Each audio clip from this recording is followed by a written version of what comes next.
আজি আমি পিকনিক যাবলৈ লৈছোঁ মোৰ মা আৰু পাপা আৰু মোৰ বা আৰু মই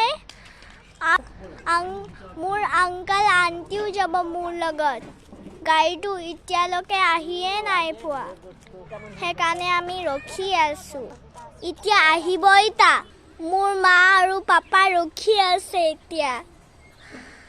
যাব কাৰণে আৰু এইফালে চোৱা মোৰ বা এই মাত্ৰ এতিয়া গাড়ীখন আহিবলৈ লৈছে এতিয়া মই উঠিম তা এইখনত চোৱা গাড়ীখন কোন আছে কোন আছে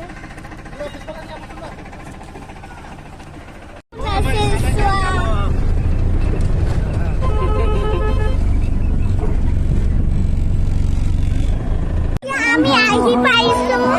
চাওঁ ধুনীয়াটো কেনেকুৱা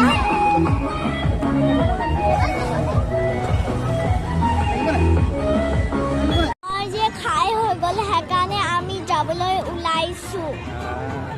আমি ঘৰ আহি পাইছোঁ যদি আপোনাক ভাল লাগে তে আপুনি লাইক কৰা আৰু ছাবস্ক্ৰাইব কৰক বাই বাই